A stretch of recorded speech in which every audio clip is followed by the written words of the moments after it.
Hey, everybody. I hope you're doing well. Happy Labor Day.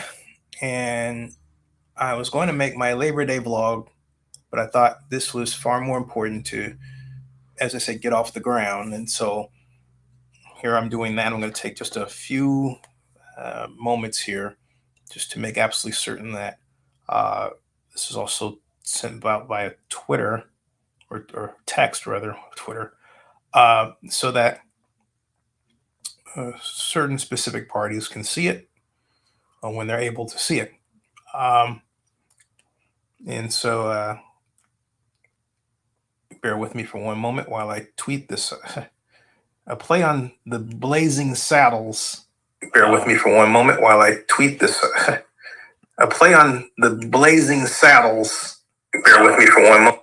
When I think it was Cleavon Little's character said, "Excuse me while I whip this out."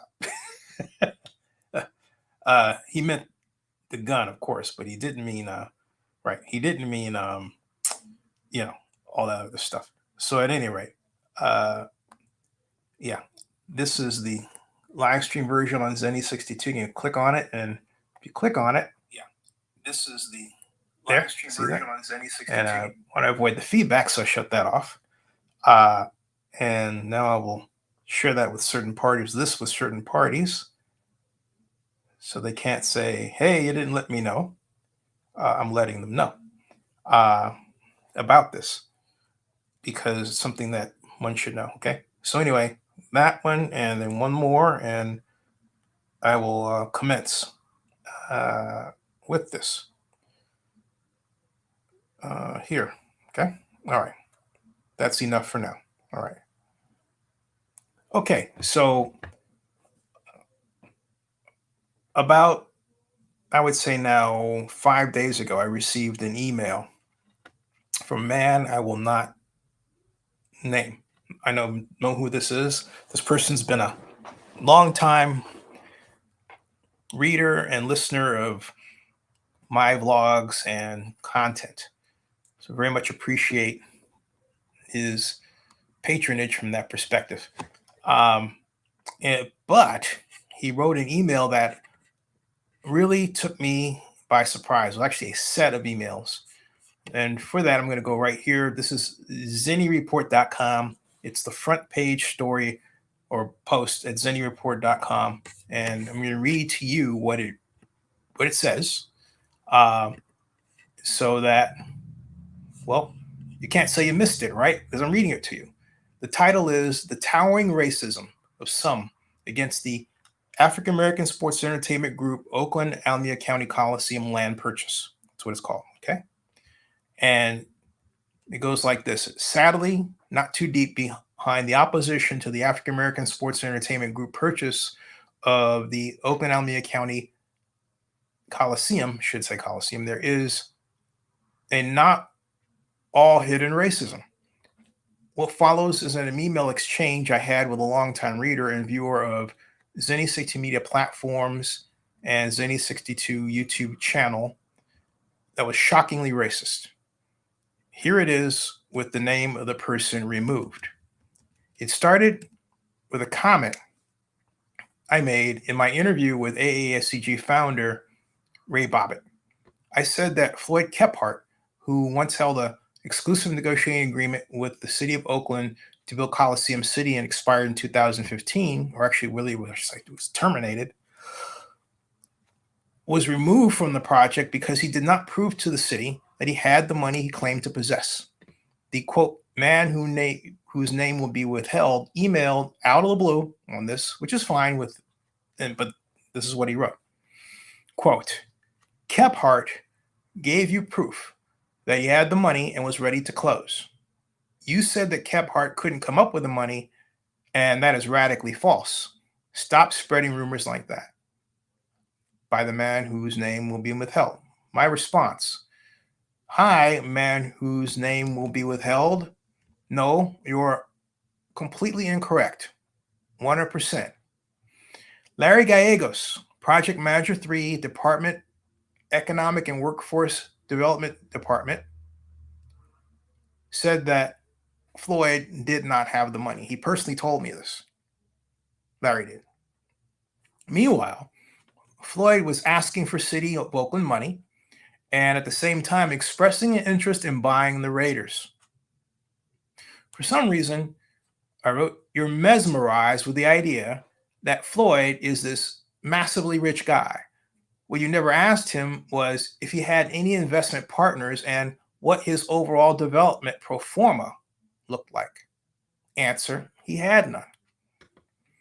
Anyone who thinks that investment only drives the development of a sports complex has never had to work with someone who actually built a sports complex or interview NFL owners who were doing it or forming a sports event that called for its own set of revenue generators. I've done all three. Cheers, Zenny. Then this came from the man whose name will be withheld. Larry isn't the right person. He works for Betsy Lake, who is in charge of the sale. Floyd presented docs from a hedge fund that proved he had the money. Lynette, he's talking about then Oakland District Councilman Lynette Gibson McElhaney, from the city council was there when Floyd got it from the hedge fund in New York. The city knew he had the money. Bobbitt is in contact because he's black. His sale is a contract sale with payments over 36 months. Floyd's proposal was an all-cash deal, not an installment sale like Bob. He meant Bobbitt's, but he wrote Babbitt's. That's from the man whose name will be withheld. This is from me. Man whose name withheld. Seriously? You're really not correct here. And so don't know the city. Larry is the project manager. Betsy Lake is not and was not the lead negotiator. In fact, when Floyd was around, Betsy Lake was not even the assistant city administrator. She was working for Phil Tagami. She did not join the city of Oakland until 2018. You just revealed your real problem. You're racist, pal. You can't stand that a black guy got something done. You admitted that. That's a sin before God. Shame on you. You assume Floyd had the money, and again, Mark Davis also said he did not have it. You did not see the cash for yourself. You just believed him. Show me a photo.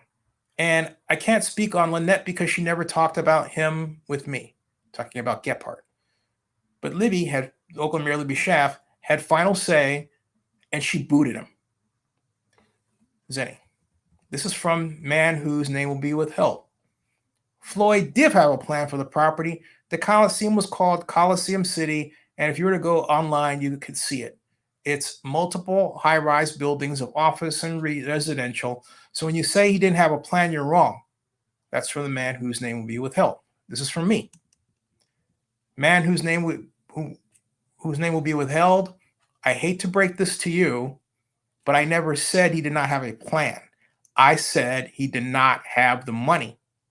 Stick to the subject. Again, he did not have the money he claimed to have. You're wrong. Admit it. Zenny. From man whose name will be withheld. You're wrong. He did have the money. Babbitt deal is because he is black. That's from the man whose name will be withheld. Sadly, AASEG so upset the man whose name will be withheld, he was reduced to name calling because he followed up with this email to me. Zenny, as many have said, you're crazy. Man whose name will be withheld. For me, hello. I said, when you wrote resort to name calling, I know I'm right. Racism is a mental illness. Man whose name will be withheld, get help. Zenny. That exchange was sad. The man whose name will be withheld is a white Oakland commercial real estate broker. Does his review reflect those like him who aren't talking? It basically says from a 30,000-foot level that a black developer can only get a chance, all right, to be the lead developer on a public-private project via concessions. But let's think about that, okay? What are tax abatements given to billionaire white developers but concessions?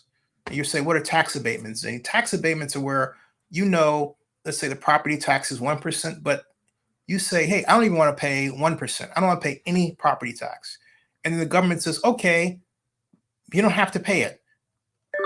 That was a scenario actually laid out by John Fisher. John Fisher didn't want to pay a property tax. And I actually informed Oakland Athletics president Dave Cobble that if Fisher says he doesn't want to pay a property tax, does he realize he's actually damaging the ability of tax increment financing to work, because it's based on the landowner paying a property tax. In this case, that goes to the Public Financing Authority, what we used to call the Redevelopment Agency. All right. So bottom line is that's a concession. It's a concession. And then I went on to explain that what about subsidies? Don't they help make a project more affordable to do for the builder? Of course. What the Oaklanders who have been opposed to this Coliseum City project, or really the AASEG land deal, what they forget is that Coliseum City's plan was to have an ENA, an exclusive negotiating agreement, that led to a due diligence and development agreement, a DDA, and as part of that, the sale of the Oakland Coliseum land. It started with the athletics. Now it ended with AASEG for all practical purposes. Good, long-standing economic development practice is to do what is called a land write-down, or reduction of the price to pay to acquire the land. That makes it more doable for the developer, more possible, all right? For some to complain about a land write-down in the case of AASEG is to ask if they truly want new development or only want certain people to have it, forgetting that those same people would also ask for concessions. Why? It's simple. The Coliseum complex is not in a position to claim the once lofty sale numbers some city officials, both current and former, desired. The simple reason is that the Coliseum has lost three of the most iconic sports businesses in the history of America: the Oakland Raiders, the Golden State Warriors, and the Oakland Athletics. Those departing Coliseum anchor tenants, as they are thought of by many, have robbed the complex, the Oakland Alameda County Coliseum complex, of land values people like Oakland City Councilmember Dan Cowell believed it had in 2017 when the Raiders and the NFL were considering the Las Vegas move. And the Oakland City Council said others were interested in the property, if they departed. So they should, as Dan said, hurry up and make a decision at the Raiders rally in 2017. Fast forward to today, and the Oakland A's bid for the Coliseum complex gave way to the possible availability of Howard Terminal. The city of Oakland proved it did not have the staff to complete Oakland's tax increment financing promise. And so the impatient Athletics established a laser focus on Las Vegas at the behest of Major League Baseball, and let's not forget that, and got the approval of the Nevada legislature and a path toward the eventual construction of an innovative Las Vegas Strip ballpark. Meanwhile, Oakland's economic development staff, reduced to more of a study-producing organization than one geared toward business retention and attraction, seems completely without the ability to turn our city's fortunes around. The AASEG deal is one of our best hopes for a recovery out of this Oakland government malaise. And that's what I wrote. So, and now I have to really respond to, some points of view that are really sad. And that it's basically, I talked to someone even today who said that they didn't see the vision. They didn't see who would want to go down there. My thought was that we need to focus on getting large, well-money corporations and we need to fashion a package to have them want to build new facilities for their employees at the Coliseum. In effect, sure, making that second downtown we talked about with sports. So we're not counting on just a sports function, all right? That was the idea. And it's an idea I got when I went to visit Kofi Bonner, my friend, who is the CEO of Bedrock in Detroit. And Kofi was explaining that Dan Gilbert, who owns Bedrock and also owns, as you know, Rocket Mortgage and the Cleveland Cavaliers, among other organizations, had this idea, according to Kofi, of investing in many different properties around Detroit that were to be constructed or rehabilitated in such a way that they all opened at the same time, within a tight 2-year framework. And that would cause the city to basically pop, to say the world, hey, look, we're different, we're back. And that's what you've seen with Detroit. The NFL draft was part of that. The construction of the Hudson building is part of that. The rehabilitated historic terminal is part of that. And if you go around Detroit, you can literally go on a 360 circle and point to, if you know the person who's aware of these developments, a number of developments that have been recently completed, from apartments and condominiums to hotels, and more to come. But the idea is Gilbert wanted all this to happen in a tight time frame. Imagine doing that for Oakland. And we have that opportunity with AASEG. Imagine partnering with a company or companies that would build an annex for their employees, which would include live work for those who are, well, used to living where they work, and next to a stadium or sports stadiums. And imagine that investment continuing beyond the Coliseum and down Hagenberger. All right. So you have this opportunity to really remake not just the Coliseum area, but the corridor. What I'm doing is I'm providing a vision. And I'm saying that because when was the last time anyone provided a vision for Oakland?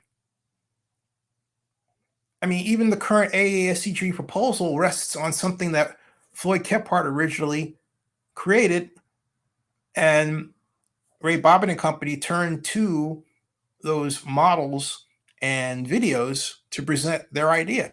But what they eventually come up with is going to be radically different than what they proposed, which doesn't even have a true pro forma. So what I mean by that is they haven't sat down to calculate what each development is going to produce in terms of revenue, how that's going to finance with construction, the role of government in terms of subsidies by tax increment financing and grants and so on. You get the idea, all right? That doesn't exist right now. They bought the land, and now it's kind of like, okay, what's next? They need to move beyond that and fast before public sentiment turns south. So for AASEG, they're on the clock. They're on the clock, all right? Whether they know it or not, they're on the clock. Now, what people like my friend, I guess we're still friends, I don't know after this, he will probably hate it, but whatever. He wrote what he wrote, I said what I said. The man whose name would be withheld could simply have called Ray Bobbitt and company and said, hey, look, I've been really excited about what you're doing, and I'd like to know what kind of role I can play. That's what I thought commercial real estate brokers did.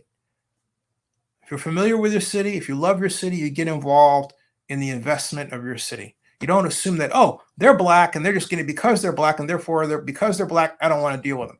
But that's the message, essentially, the man whose name will be withheld sent. That's wrong. That is completely wrong. Okay? Absolutely wrong. Oakland is in big trouble.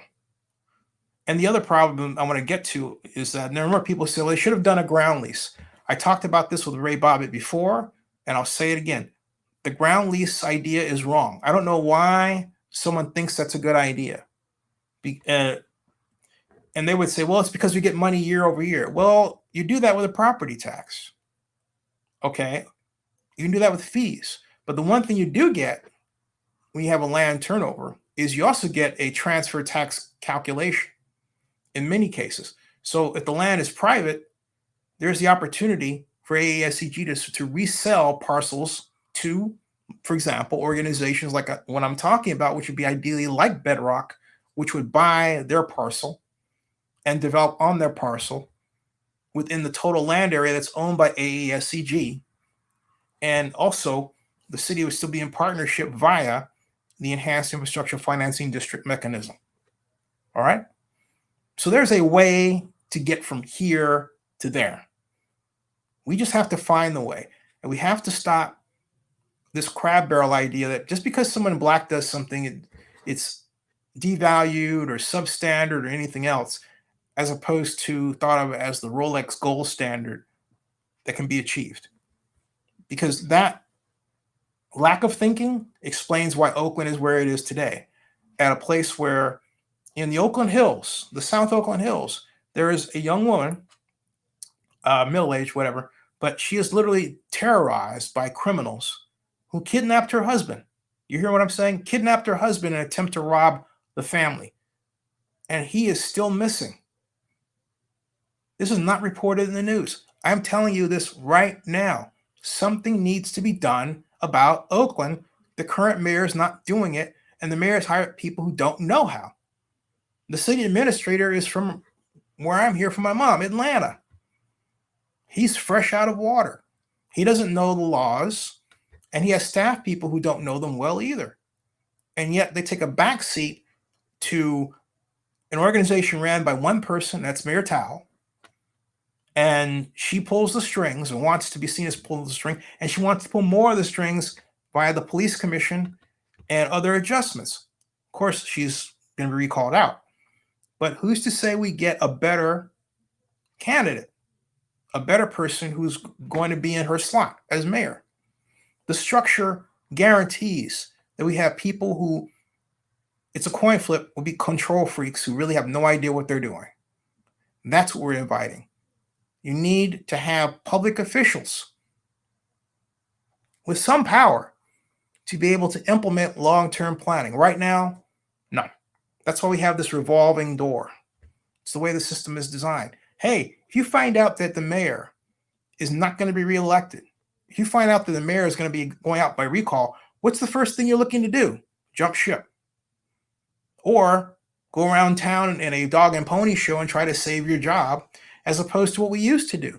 Ask the Oakland residents what is wrong and how, from their perspective, and how do they want us to fix it. We listen. Instead, now we have public officials, not elected, dictating. This is what we did. This is when we did it. And let me tell you why it's a good thing. To an electorate that thinks, A, they didn't do anything, and B, that what they did isn't a good thing. Why? Because they're getting knocked upside the head and kidnapped in every single day. That's why. That's the Oakland we have right now. We have to change. All right, I'll see you. Hey, subscribe to Zenny62 on YouTube here. Bookmark ZennyReport.com. Bookmark Zenny62blog.com. Bookmark NFL News by Zenny62.com. We'll see you.